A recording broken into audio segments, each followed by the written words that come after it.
ప్రభువైన యేసుక్రీస్తు నామానికి మహిమ కలుగును గాక. యేసుక్రీస్తు నామంలో మీ అందరికి వందనాలు. దేవుడి మిమ్మల్ని అందరినీ దీవించి బలపరచును గాక. పరిశుద్ధ గ్రంథం బైబిల్ దేవుని యొక్క వాక్య భాగాన్ని చదువుకుందాము. సామెతల గ్రంథము 20వ అధ్యాయము 20వ వచనము చదువుతూ ఉన్నాను, గమనించండి.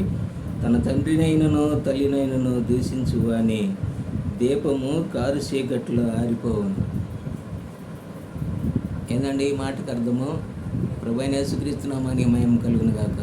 తండ్రినైనను తల్లినైనను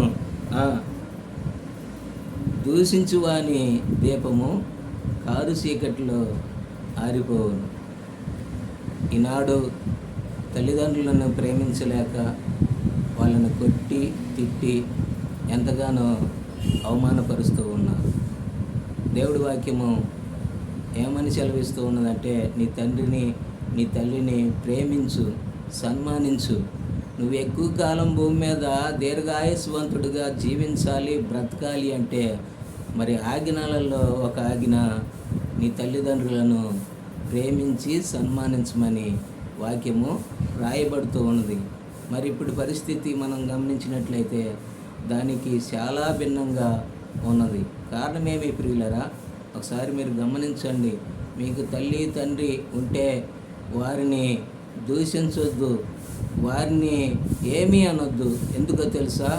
వారిని దూషిస్తే నీ దీపము కారు చీకట్లో ఆరిపోతుందని వాక్యం రాయబడుతున్నది. దయచేసి ఆ తల్లిదండ్రులే మీ అమ్మ నాన్నే గనక లేకపోతే నువ్వు భూమి మీదకి వచ్చేవాడివి కావు, వచ్చేదానివి కావు. ఒకవేళ నీ తల్లి నీ తండ్రి కనుక ఉంటే వారిని చాలా చక్కగా ప్రేమించు, వాళ్ళని చాలా చక్కగా మరి వారిని నడిపించు, భూమి మీద వారిని ప్రేమించి వారిని చూడు. అప్పుడు నువ్వు ఎక్కువ కాలం బ్రతకాలన్నా, ఎక్కువ కాలం జీవించాలన్నా నీ తల్లిని నీ తండ్రిని ప్రేమించు, వారిని సన్మానించు. అప్పుడు ఆ దేవుడు నిన్ను అత్యధికంగా ఆశీర్వదిస్తాడు, నీ ఆయుష్ను పొడిగింపజేస్తాడు, నిన్ను అత్యధికంగా దీవించేవాడుగా ఉంటాడు. కానీ నీ తల్లిని దూషించినా, నీ తల్లిని మరి కొట్టినా తిట్టినా దేవుడు మాత్రం ఊరుకునేవాడు కాదండి. కారు చీకట్లో నీ దీపము ఆరిపోతుందని వాక్యం రాయబడుతూ ఉన్నది. దయచేసి తల్లిదండ్రులు వాళ్ళు ఎలాంటి వారైనా కూడా వాళ్ళతో మీకు పని లేదు, కానీ వారిని మీరు ప్రేమించండి, వారిని మీరు సన్మానించండి. ఎందుకో తెలుసా? వారే గనక లేకపోతే ఈ భూమి మీదకి మరి మనమందరం వచ్చేవారము కాము. కాబట్టి వాళ్ళను మనము మన బాధ్యత ప్రకారము ప్రేమించాలి, వారిని సన్మానించాలి. వృద్ధాప్యంలో వారిని జాగ్రత్తగా మనము చూసుకోవాలి. అప్పుడు దేవుడి దృష్టికి మనం మంచివారిగా మిగల్చబడతాము. మన ఆయుష్ ఆయన పొడిగింపజేస్తాడు, మన దీపాన్ని ఆయన చక్కగా వెలిగిస్తుంది.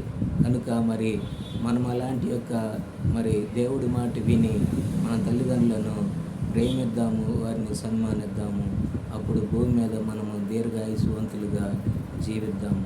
దేవుడి వాక్యాన్ని దీవించి బలపరచునుగాక. ప్రార్థన చేసుకున్నాం.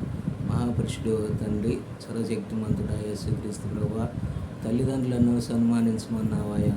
తండ్రినైనను తల్లినైనను దూషించు అని యొక్క దీపము కారు చీకట్లో ఆరిపోతుందని సామెతల గ్రంథం 20వ అధ్యాయం 20వ వచనం చదువుకున్నామయ్యా. నీ బిడ్డలు వినేవారు, చూసేవారు, వారికి గనక తల్లిదండ్రులు ఉంటే ప్రభువా, వారిని సన్మానించి వారిని ప్రేమించి అయ్యా ఈ బిడ్డలు భూమి మీద దీర్ఘాయుస్వంతులుగా జీవించడానికి వారిని ప్రభువా బలపరిచి ఆశీర్వదించి వారిని వారి కుటుంబాలను 30 60 100 దీవించమని మా ప్రభువైన యేసుక్రీస్తు నామములో ప్రార్థించి అడిగి వేడుకొనుచున్నాము మా తండ్రి, ఆమేన్. దేవుని బిడ్డలారా, ఈ వీడియోని కూడా లైక్ చేయండి, షేర్ చేయండి. ఈ పరిచర్య కొరకై మీరు కూడా ప్రార్థన చేయండి. ఆమేన్.